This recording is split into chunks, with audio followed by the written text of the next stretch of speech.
Hi everyone, good morning, good afternoon, good evening. Hi everyone. I hope you are fine. I am getting better, but I don't have much voice because I'm not speaking at all with anybody, um, as I usually do. I'm in silence all day, like in a closure retreat or something like this. So the only moment that I speak is here in the transmission. Today was I sorry that I posted uploaded the post really late, but it's just that um, everything that I wrote just erased.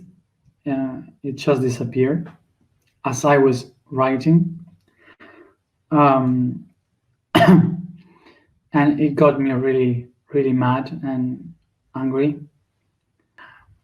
But during the writing, I just understood that was part of what I had to learn from today. So it was supposed to. I was like almost 2 hours trying to take back what was lost, but couldn't. It was impossible. So I had to write everything again. As you have seen, for sure, I didn't wrote back what I wrote before, but I wrote accordingly to what happened after it was what I was feeling after it was erased. So with that, you can see that I am really posting day by day and really what is happening to me in that moment. So today is our second day of the emotional week, and the topic for today is the fruit. So as I was saying today in the blog, physically the fruit is not the goal of the plant. The fruit is a conjunction of different elements that its goal is to protect and to nourish the seeds. So it's part of the process to create the final product of the plant, which is the seed. It's not the goal. The understanding of fruits. Remember that fruits, of course, have all these vitamins, proteins, the glucose, and many things that not only nourish the seeds, but also gives what we, the animals, need in order to live. Our organism needs energy, and this energy is produced is taken by the cells because of glucose. So the fruits are a big source of proteins and glucose and many other things that the cell needs. So we animals look for the fruits in order to take all these benefits, the sources of energy that we need, and we start to we reach for them in order to nourish our bodies and to have the energy for ourselves. This has created a long history, the idea of looking for the fruits in order to fructify our work. We at the beginning were collectors of fruits, so we were traveling and looking for fruits to share with the family. So we were collectors of these fruits. So we have been creating the idea that we have to work hard in order to take the energy from the environment to take the fruits. So we had to work hard in order to get all these elements. So that's why we call our work to be fructified and to take the fruits of our effort, of our hard work. In Spanish, in the Latin languages, we have the word disfrutar, which is enjoy in English, but disfrutar, enjoy, comes from the idea of being fruitful, like when you are enjoying the fruits of your work, basically. All these concepts started to create the idea that our goal as humans, as animals, is for the fruits, so we can enjoy the goal of our work, to take the energy. For the plants, it's not the goal to create fruits, it's to create seeds. The idea of why we look for fruits is because we are all animals, and even if we call ourselves humans, we are all based in the animal kingdom. And why is that? Because we are animated beings, which means that we are animate, that we move. That's what animate, animal means, that we move, and we are moved by our needs. We have our main needs, which is to eat, to sleep, to reproduce, and to feel safe. So these four main needs that we all have are the ones that push us in life. All life basically is moved by these four main needs. So these needs are from the individual, it's from ourselves. So when we turn out to be human, when we see beyond that, those four needs, and we start to create a culture that transcends this need. So that would be, for example, any being from this planet can be human when they realize that it's not about just survival, that is about being part of something greater. So humans have discovered this idea of not just taking the fruit to survive, but to sow the seeds in order to make them grow, and to keep the cycle going, creating new plants, new seeds, new fruits, and to be shared with everybody, knowing the transcendence of that fruit. It's in what we call agriculture. So here we have two paths. The path of the animal, which is the seek fruit, because it needs the fruit to fulfill or to fill up a void that has within, and the path of the human, which is to transcend the fruit. So we can understand in which side we are according to how or what are we doing our things for. Like, if we can recognize that we are human if we do our things in order to transcend beyond, or if we do our things in order to enjoy the fruits of our actions and to have some benefit from it.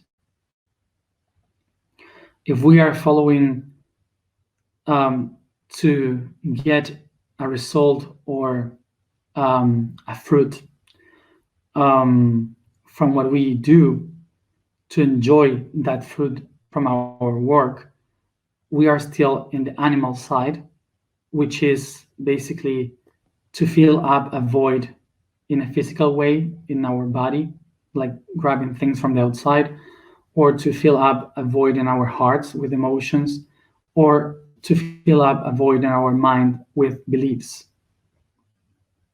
So if we are doing the things in order to enjoy or to fulfill a fruit from our actions, so we are still living through the idea, the very old idea, that we need to eat the fruits as a goal to take energy for ourselves.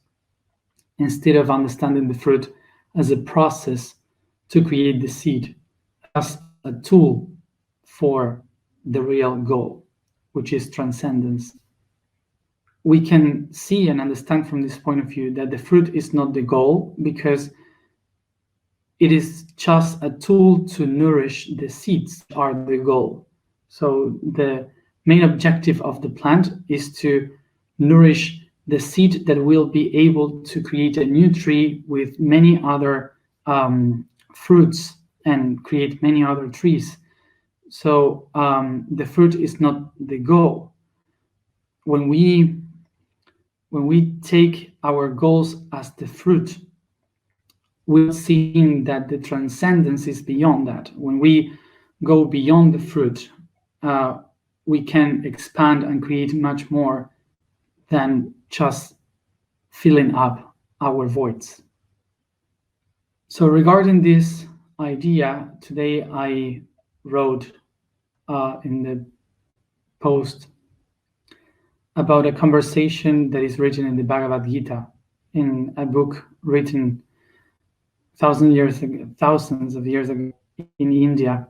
It's a Hindu philosophy, in a conversation between Arjuna and Krishna. And Arjuna is asking to Krishna that he doesn't get it. What is more important?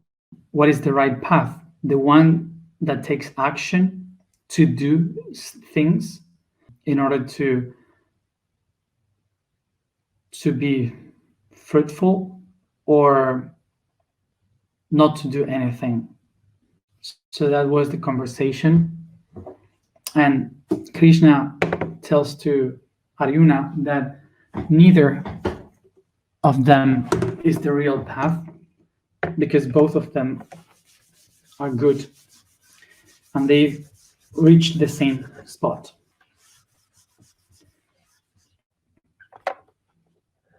So sorry that I'm slow, but what I'm living every day is like going to the psychiatrist or the psychologist. So I am every day doing a very insightful hours of psychoanalysis. My higher self is kind of like a psychologist. So every day is like 2 hours of psychoanalysis, and today was almost 5 hours of that. So I don't know if you have gone through therapy, but when you finish that, it's not like you are perfect or you just come from the beach. You feel like crap. And lately it's been like this every day. Usually you go once per week or every 10 days, but it's having me very like this, very deep. So that's why and then I have to explain it. So I'm rethinking every day. So yeah, it's not easy to explain about things that you just got clarify about them, and that usually years to analyze. And of course that also I'm not sleeping, I have insomnia, so many things happening. And as you have noticed, my psychologist is not soft, is very tough and straight to the point. Regarding today's dialogue, can you see? So let's go into these topics that sometimes we say, but for sure we don't get properly sometimes. So the Atman here, from the Hindu point of view, is the essence, which is related to the I, the ego, which is basically the essence that we are not working with. That is the origin of all things, that starts to make the path of all things, start to make the way to towards experiences. Man has a path, an experience path, to reach the Brahman. We have two paths to get to Brahman. These two different paths are Sankhya and Yoga. Usually people knows Yoga as a way to transcend, to find the path, but only a few people live really in Yoga. Most of us, we live in Sankhya. So we have to understand both. So Sankhya means to number things, to count the things that will happen. So we can understand that Sankhya would be to enumerate different things, to discern different things. So different aspects that we can enumerate in one line. So we can have 1, 2, 3, 4, 5, 6, 7, 8, 9 to reach the 10th, for example. So we have a line in which we can do this path.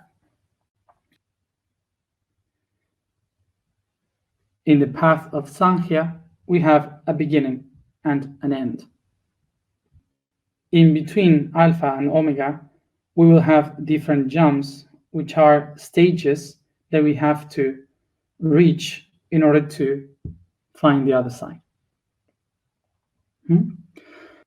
So in order to move forward in structure, we need energy, we need movement, we need to go through. Okay, so become animated. This is what we are trying to do, to move along time and space. So this movement sends us to take action. Action is the way in which we can reach other statement. Action, the word action in Sanskrit is karma. So karma, a very known word karma, means basically action. So it's the action that you need in order to move forward in this line. So what happened? If I always do the same action, I will always have the same result. In my life, when I have a result, it's because I take an action. So if I have always the same result, it's because I am taking the same action. This is why we used to call karma these things that happen when, if we were a bad person, bad things could happen, or these kind of things. But that's a misunderstanding of karma. It's basically that the things that are happening because I take the same actions. But if we change our actions, we change the results. This is why we say that a person has karma. Not because karma is happening to that person, but because that person is doing exactly the same thing once and again. Same actions, the same attitude. Why do we repeat the thing? Why do we repeat the actions?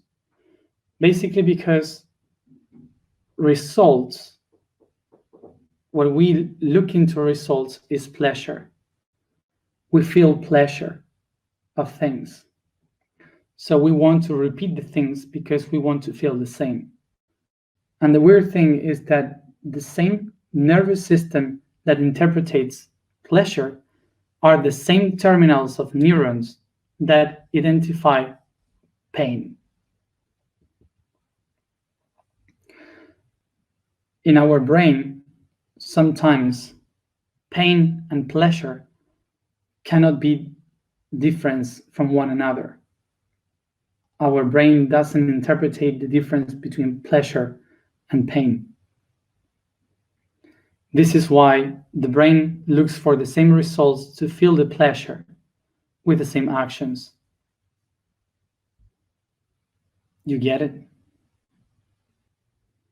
This is why we call karma the actions that we repeat in order to find the same results that the brain cannot identify between pleasure and pain.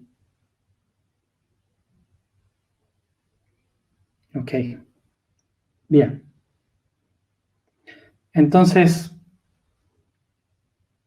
podemos ver acá que cuando la gente nos dice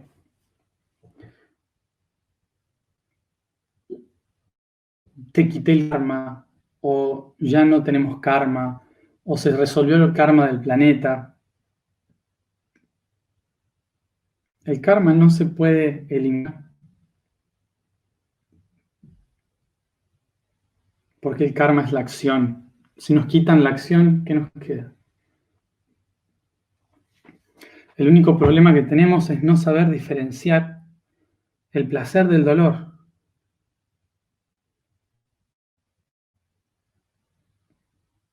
Cuando empezamos a ser conscientes del dolor y del resultado que me trae, entonces cambio la acción.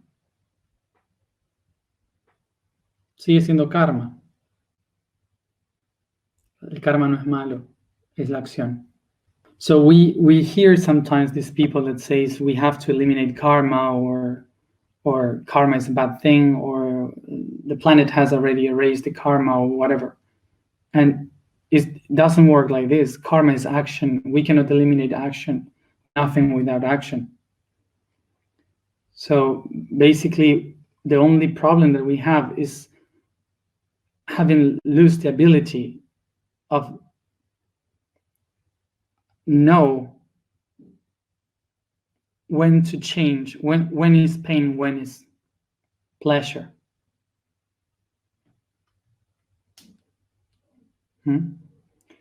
So when we understand the difference between pain and pleasure, we can understand why we are repeating the same results, so we can change our action.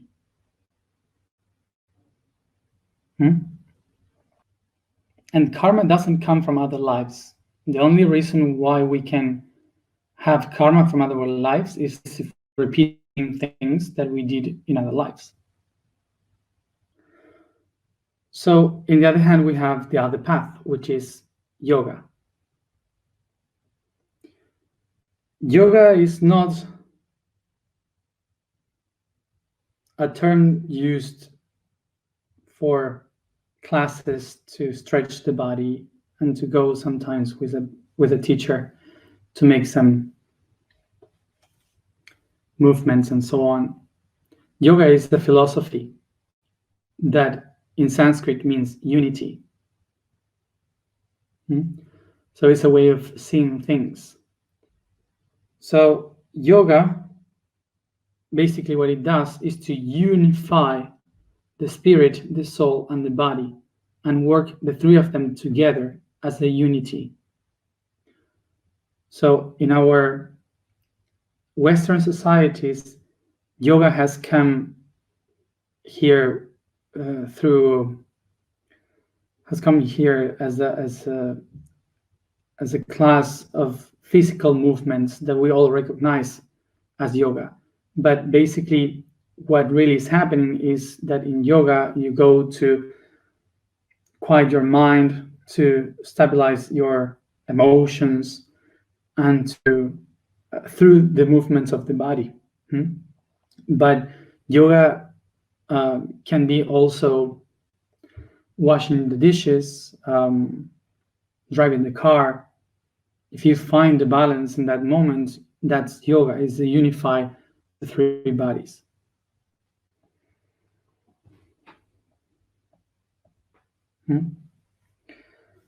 Okay.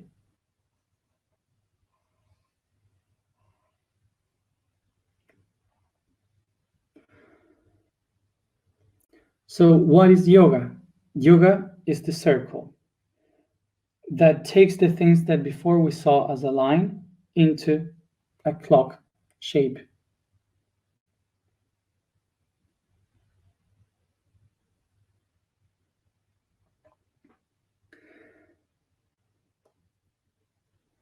What yoga says is that life is not going from one point to reach another one. That life is basically a circle where everything is the same, and I can stare at all of this, contemplate from inside.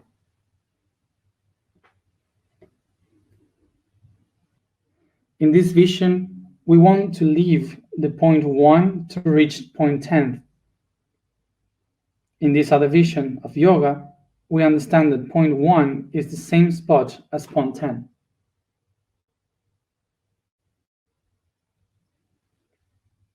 So the tool of yoga is not the action. It's not taking action to move forward. The tool of yoga is dharma. The meaning of dharma is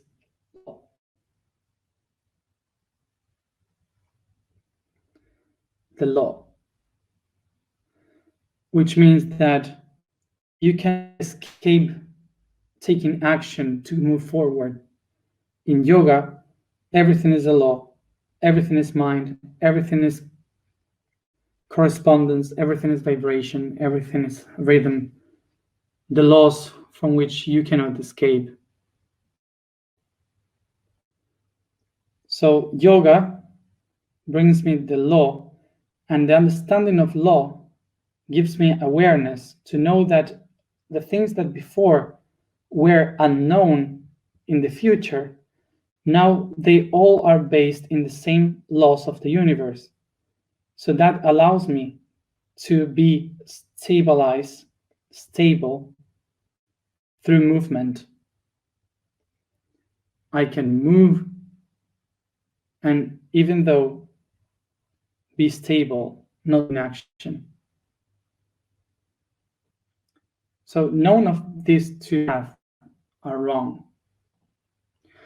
So the only problem here in between these two is when we believe that the omega, that each one of these points in the action, it's a fruit. So we do our things looking for a goal, believing it's the fruit.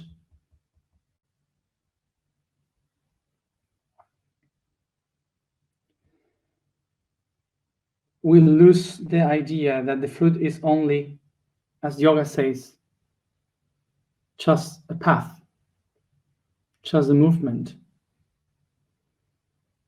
It's not the goal.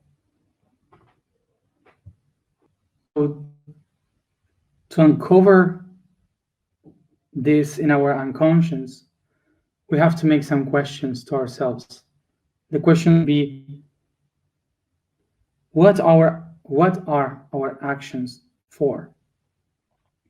What do we aim with our actions? Are we looking for pleasure or looking for pain? What are our actions? Why do we take our actions? So the key here would be to ask ourselves if the things that repeat in our life are because we do exactly the same, and what other actions can we take?